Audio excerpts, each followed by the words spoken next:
адамдардын тарыхынан деле кичине сабак алсак болот.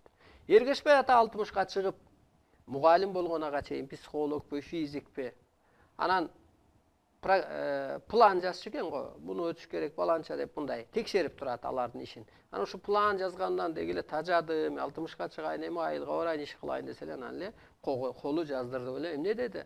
Мен Актан деген баатырмын, менин жаным сага кирип алыптыр, сени 60 жыл даярдадым, эми илим жасасың деп койду. Колу минтип жазып атат мына. Көрдүңүзбү? Жан кийгенден кийин колу жазып атат.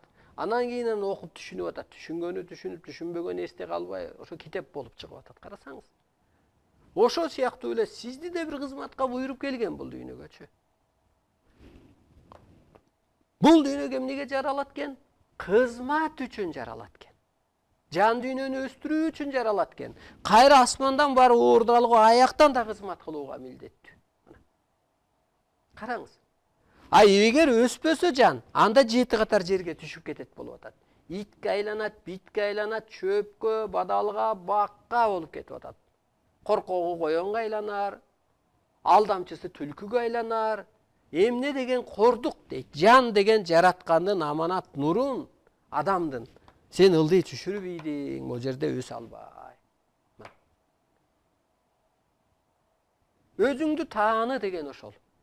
Мына мен өзүмдү тааныган адаммын. Мен жаратуучумун. Мен жашоонун боёгумун. Мен кыргызды дүйнөгө таанытам. Мен адамзатты бириктире алам. Мен буга ишенем. Себеби мынабу жан мага кирген. Же болбосо мынтип айталы мына.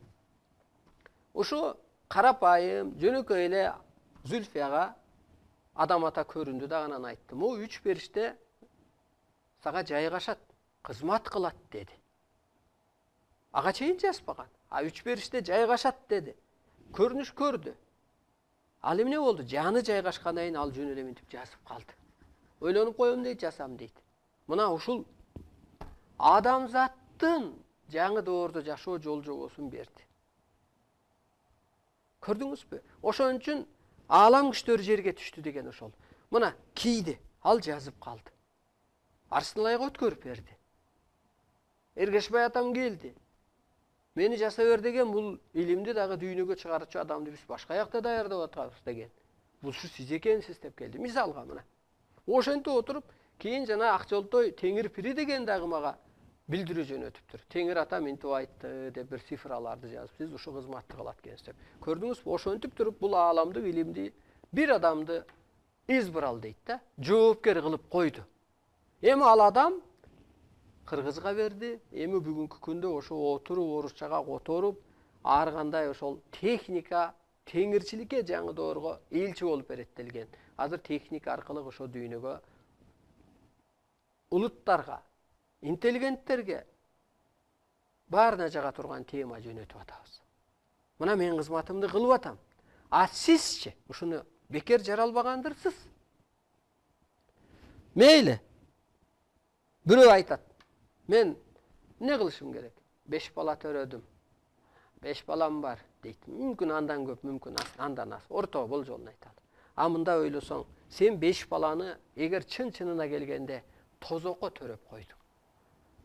Анан айтат, бир кызым турмуштан ажырашты, бир балам ичип кетти, же токтобой атат, же иши жүрбөй атат деп келип атат да. Чындап эле бул дүйнөгө периште эмнеге келет?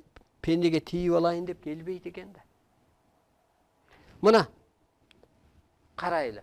Аял эркек жашоо. Бүгүнкү күндө кайсы аял эркектин бага ачылып атат? Жок, бакыт жок. Сиздин эгеңиз, мына телоңуздун эгеси ким экен? Эриңиз эмес экен. Сиздин эгеңиз мына аалам экен. Ааламга тагдырымды мына мен тапшырдым. Мен күндөн күн нурданып атам, аң сезимим өсүп атат, ааламдык кызматымды аткарып атам, алар коштоп колдоп берип атат. А эгер мен аял болсом, эрге тийсем, ал эмне кылмак? Тишимди сындырмак, мээмди чакмак, урмак, басмак, мына бүтүрүп койду. Акыры не болду? Майтайып барып өлүп калдым. Ооруп, андан да онтоп, азапты тартып, тозок кайда десе мына бул жерде турат. Тозок жер жашоодо, тозок оту кадимки эле могу жер жашоодо. Бул көрдө эмес. Ошон үчүн билсең жомок заман дейт, билбесең тозок дейт да. Мына билген мен бейиштемин азыр. Башка жан кийген. Мына урматтуу журтум. Келиңиздер, эмнеден жаралдың? Анан эмнеге жаралдың? Анан кайда барасың? Өлгөндөн кийин жаның асманга барыш керек. Ылдый түшүп кетпеш керек, бадалга, бакка. Мына кыргызда айтып коет, кой, чөптү жулбанында жаны бар деп коет. Бу жерде так берет, ошо бир сезон чөптө болуп кетет жаның депчи. Чындыкты издейли. Ооба бүгүнкү күндө балаңды, эриңди, аялыңды, пендечилигиңди мындай калтырып кой деген эч ким жок. Бирок экинчи орунга карма. Уктуң бул улукту, умтул, илимиңди ал. Экинчи орунга кой ал пендечиликти. Мен кымбат ботинка алдым. Аны алып келип башыма жастап албайм да. Аны мен эшикке чыкканда кийүү үчүн алдым. Мен костюмшуму алдым. Эмнеге? Эфирге чыгайын деп алдым. Аны мен мындай бир жаркылдакка кийейин же пендечиликке чыгайын деген жокмун. Карасаңыз мына.